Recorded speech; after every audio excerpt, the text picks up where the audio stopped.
Sungguh Allah telah melapangkan dada Al-Faruq Umar bin Khattab dan memberinya hidayah atau petunjuk. Hingga dengan musyawarah kaum muslimin, ia memilih hari hijrah sebagai awal tahun Hijriyah dan permulaan sejarah Islam.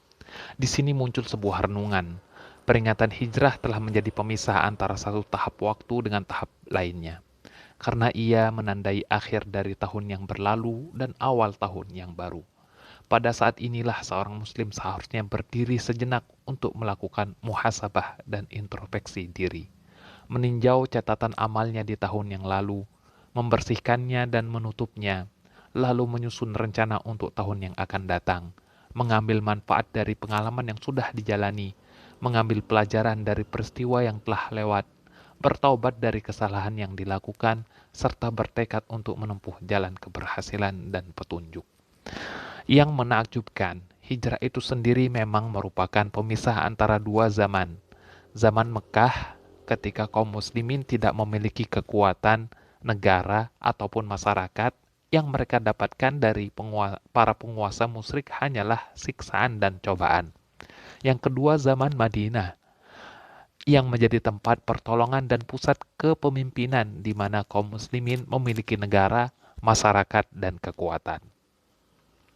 Karena hijrah merupakan pemisah antara dua masa, yakni keluar dari lingkungan syirik yang zolim menuju lingkungan iman yang terbuka.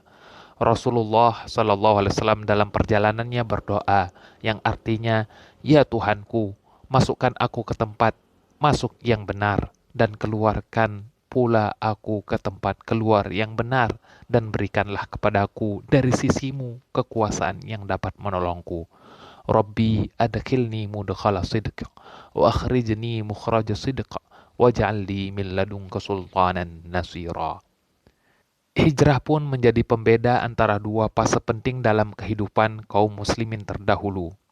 Pada fase pertama mereka hanya mampu bersabar, menahan diri, dan berada dalam kesempitan akibat tipu daya kaum musyrikin.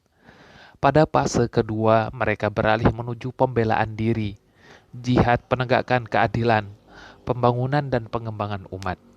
Betapa indah seorang muslim ketika menjadikan peringatan hijrah sebagai titik tolak perubahan dan keseimbangan dalam hidupnya.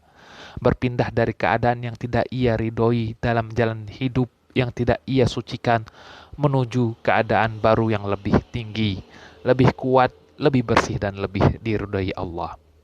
Kita pun mencermati suatu hal penting dari hijrah.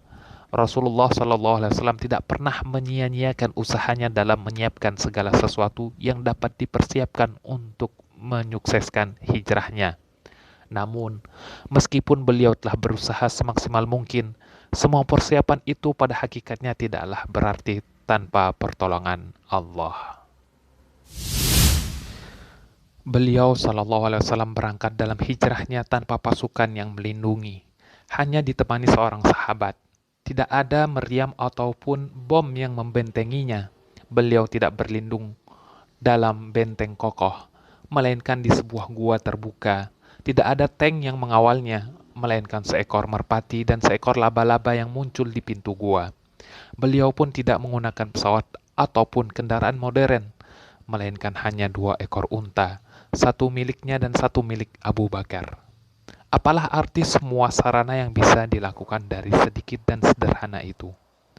Rasulullah Shallallahu Alaihi Wasallam telah berusaha sekuat tenaga dalam persiapan hijrahnya, tetapi yang beliau temukan hanyalah sebab-sebab sederhana itu. Namun beliau menguatkannya dengan keikhlasan, keyakinan, kepercayaan penuh kepada Allah, dan tawakal kepadanya setelah terlebih dahulu menganugerahkan seluruh daya dan upaya. Di titik inilah pertolongan Allah mesti turun. Maka Allah menjadikan yang sedikit itu menjadi banyak, yang kecil menjadi besar. Di balik tangan Muhammad Sallallahu Alaihi Wasallam yang telah berusaha maksimal dan mengerahkan seluruh tenaganya, datanglah tangan Allah yang maha kuat dan maha berkuasa memberi pertolongan. Demikianlah kita belajar dari hijrah, bahwa harus ada usaha yang disertai harapan, harus ada akal yang disertai tawakal, dan harus ada kerja keras yang disertai keyakinan pada takdir. Kita juga belajar bahwa bisa saja orang yang sombong dengan kekuatan, kekuasaan, dan kedudukannya mengalami kekalahan, sementara orang yang rendah hati, beriman, bersungguh-sungguh justru meraih kemenangan. Sesungguhnya hijrah hari ini hanyalah sebuah peringatan, dan peringatan itu bermanfaat bagi orang-orang beriman.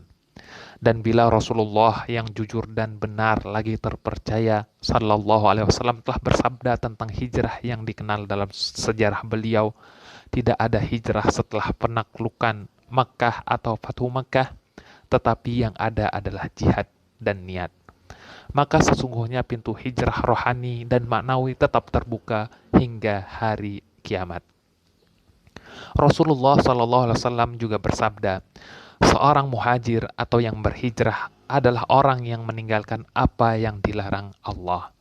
Dan siapapun yang meninggalkan larangan Allah, wajib baginya untuk juga melaksanakan perintahnya. Sebab jika hanya berhenti pada sikap negatif atau meninggalkan larangan tanpa melaksanakan amal positif atau mengerjakan perintah, maka ia tidak layak mendapatkan kedudukan sebagai manusia berakal yang mengenal keburukan lalu menjauhinya, sekaligus mengenal kebaikan lalu berpegang teguh padanya. Maka semoga pemberi kekuatan dan penentu takdir menuntun kita di dalam peringatan hijrah ini menuju hijrah rohani, akhlak, dan jiwa yang dengannya kita dapat mensucikan diri dan membersihkan hati dan meningkatkan kualitas hidup kita. Dan Allah memberi petunjuk kepada siapa yang Dia kehendaki menuju jalan yang lurus.